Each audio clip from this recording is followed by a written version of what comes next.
Bon matin! Sujet du jour en réponse à une question de Carasso qui me demande. Je parlais dernièrement de fichiers corrompus quand on échappe une caméra et tout. Et voilà la question qui en suit. J'ai une question. J'ai pas de drone, mais la caméra numérique, si on n'échappe pas la caméra, est-ce que ça peut arriver d'avoir des fichiers corrompus? Oui. Je m'explique. Car ça paraît pas simple, j'ai supprimé des fichiers en août l'an passé car j'avais transféré dans mon ordinateur portable, mais ce dernier a lâché en décembre dernier. J'avais espoir de récupérer les fichiers directement sur la carte mémoire. J'y suis allé au mois de septembre cette année, donc récemment, et les fichiers récupérés sont tous à l'exception d'une photo. Et une vidéo illisible. Et je suis déçu car j'ai payé 40$ pour rien, car j'ai probablement trop attendu avant de faire les démarches. Est-ce possible que j'ai trop attendu que les fichiers supprimés se soient dégradés, détruits avec le temps? Ce qui se passe... Ah, j'ai vu qu'il y avait 2 réponses. Je n'avais pas lu. Ah non, okay, c'est moi qui te dis que j'allais te répondre et toi qui me dis merci. Donc, bon, les fichiers. Ben là, en fait, ça semble être une suppression accidentelle. Et non une corruption. S'il arrive avec un... Hey, j'ai un tableau! Bon, ce qui arrive avec un disque, là, on va faire un... Admettons que ça, c'est un disque. Mais je sais qu'un disque, c'est plus rond, là, mais dans le fond, ce qui arrive, c'est que quand tu commences à utiliser un disque, tu inscris des données, puis là, ben, le disque, il se remplit. Puis là, ben, un moment donné, tu effaces une donnée ici. Puis là, ça paraît pas bien, là, mais imagine que le petit tracé que je viens de faire ici, il est noir. Puis là, ben, c'est ça, tu continues à inscrire des données comme ça. Puis là, tiens, un moment donné, tu effaces aussi des données ici. Puis là, tu continues. Puis là, tu effaces des données ici. Puis là, tu continues.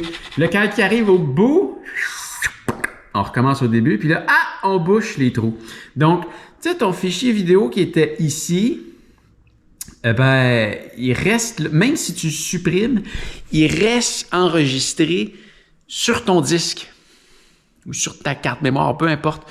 Parce que dans le fond, c'est qu'il y a un petit répertoire, comme admettons, on va dire ici, là, cet espace. Puis ce petit répertoire-là, il dit, ben, tel fichier, il est à tel endroit sur le disque. Donc, quand tu supprimes, tout ce que tu fais, c'est que tu supprimes l'information de où se trouve l'information sur le disque. Donc, quand tu vas payer quelqu'un ou tu prends un service en ligne ou quelque chose comme ça pour aller rechercher tout ce qu'il y a dans tes fichiers, lui, il fait juste analyser tout ce qu'il y a là-dedans sans se soucier de ce petit fichier-là ici qui dit qu'est-ce qui est où. Et ben, ça te permet, tu fais le scan, d'aller chercher des fichiers. Par contre, hein, ça reste là jusqu'à temps que tu viens de réinscrire d'autres choses par-dessus. Tu fasses d'autres choses, puis ça fait des trous de plus en plus petits. Là, ça, c'est un schéma avec... pour les disques, les cartes mémoire, c'est un peu différent, mais ça reste quand même le même principe. Tu as de l'espace dans lequel il y a des 0 puis des 1 qui sont inscrits. Et tu as un répertoire à quelque part qui dit à quel endroit ça se trouve. Donc oui, c'est pas une question de temps, c'est une question d'utilisation. Plus tu utilises ton disque ou ta carte mémoire, plus tu inscris de données par-dessus, plus c'est difficile d'aller le rechercher. Maintenant, si, je sais pas, tu utilises avec mes caméras Sony, là, ça m'arrive, ça m'est déjà arrivé? Je pense pas. Peut-être une fois? Je pense pas.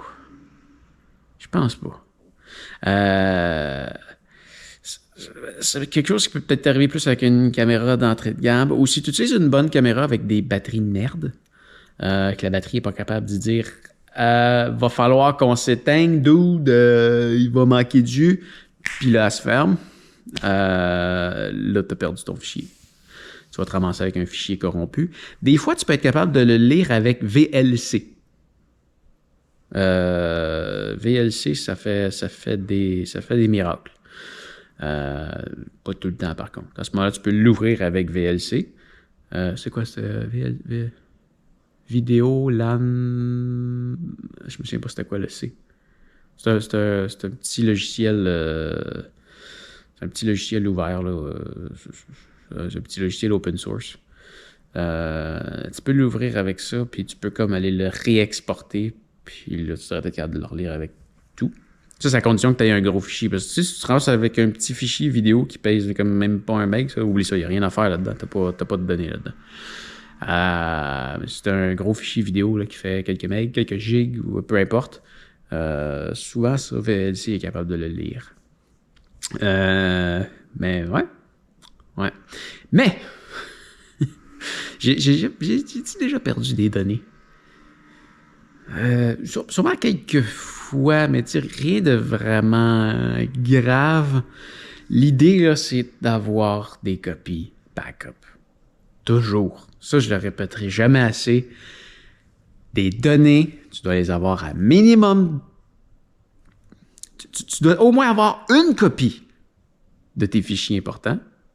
Et cette copie-là ne doit pas être au même endroit que l'original. En ce moment, c'est Dropbox. Donc là, tu vois, quand je vais avoir terminé de filmer cette vidéo-là, je vais aller la mettre sur mon ordinateur et ça s'en va sur Dropbox. C'est sûr que ça a un coût. Là. En ce moment, moi, c'est 1200 quelques dollars par année. Donc, oui, un peu plus de 100 dollars par mois. C'est ma profession. Je veux dire, je vis de ces images-là, donc c'est important pour moi d'en avoir une copie. Si jamais je passe au feu, si jamais je me fais voler, il faut que mes données soient ailleurs. C'est mon gagne-pain. Avant, ce que je faisais, c'est que j'avais un disque Synology chez mes parents et une fois par semaine, je transférais mes données les plus importantes là. Maintenant, je me casse pas la tête, j'envoie tout chez Dropbox à 1200 quelques dollars par année. Je dois à la quantité d'espace que je veux, c'est illimité. Super service Dropbox, j'adore. Voilà. Mais très rapidement, je fais toujours une copie. Pendant que je suis en voyage, j'ai une fois la donnée sur la carte mémoire, mais quand j'arrive le soir, je la transfère sur un autre disque et je la supprime pas de la carte tant que ce disque-là n'a pas été recopié ailleurs. Donc, j'essaie de l'envoyer en ligne ou jamais je vais supprimer mes données de la carte mémoire tant que j'en ai pas au moins une autre copie. Voilà, c'est ça. Mais oui, probablement que si tu n'as pas réussi à récupérer tes données, c'est parce que tu les as supprimées. Donc là, quand tu les supprimes, tu crées le fameux trou dans ton disque qui attend d'être réinscrit par-dessus. Voilà. Donc, j'espère que ça a bien répondu à ta question.